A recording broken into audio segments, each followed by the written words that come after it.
అందరికీ good morning అండి.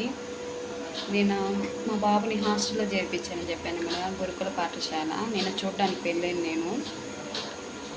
బాగున్నారు, ఫుడ్ అంతా బాగుందండి, బాగా చూసుకుంటున్నారు టీచర్స్ కూడా. పిల్లల్ని చాలా బాగా చూసుకోవడము, ఏమన్నా బాగాలేనప్పుడు హాస్పిటల్ తీసుకెళ్ళి చూపించడము బాగా చేస్తున్నారండి.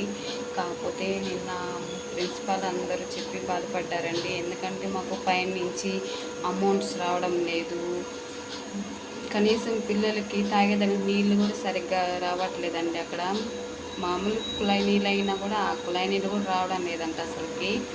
పిల్లల రూమ్లో ఫ్యాన్స్ లేవంట, కరెంటు ఊరికే పోతుంటుంది నైట్లప్పుడు. అక్కడంతా కొంచెం పల్లెటూర్లలో కొంచెం వాతావరణం మీకు తెలుసు కదండి ఎట్లా ఉంటుందో, చుట్లు పొలాలంతా ఉంటుంది. నైట్ టైంలో అట్లా కరెంటు పోతే పాములు అవన్నీ రావచ్చు. వాళ్ళు అలా చెప్పిన తర్వాత చాలా బాధ వేసిందండి. చిన్నపిల్లలు ఉండేది, ఫ్యాన్ లేకుండా కనీసం దోమలు కొడుతూ, కరెంట్ లేకుండా నైట్ అప్పుడు ఎట్లా ఉంటారండి చెప్పండి. ఎవరైనా సాయం చేసే మనస్తత్వం ఉండి ఎవరైనా హెల్ప్ చేయగలిగితే మాకు వాళ్ళ దగ్గర మనీ ఉండి మేము చేయగలుగుతాము హెల్ప్ అనుకుంటే చూడండి. మాకు ఫోన్పేలో అట్లా చేయని అవసరం లేదు. గురుకుల పాఠశాలల్లో ఒకసారి మీ దగ్గరలో ఉన్న గురుకుల పాఠశాలల్లో కానీ ఇంకెక్కడైనా కానీ వెళ్ళి ఒకసారి చూసి ఎంక్వైరీ చేసి వాళ్ళకి ఏమేమి కావాలి వసతులు కనుక్కొని హెల్ప్ చేయండి ప్లీజ్ అండి. ఇది నా తరపునే కాదు, అందరి తల్లుల తరపు నుంచి నేను రిక్వెస్ట్ చేసుకుంటున్నానండి.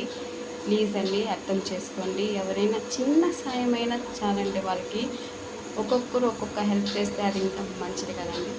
ఆలోచించండి, పిల్లలకి హెల్ప్ చేయండి. అసలుకి కనీసం నీళ్ళు తాగేదానికి కూడా లేదండి పాపం మా పిల్లలకి. ఎలా ఉంటారు చెప్పండి.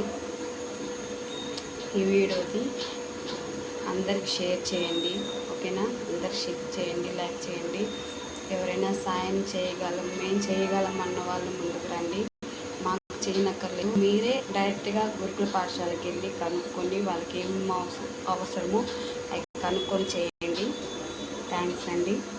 ఒకసారి ఆలోచించండి. Thank you.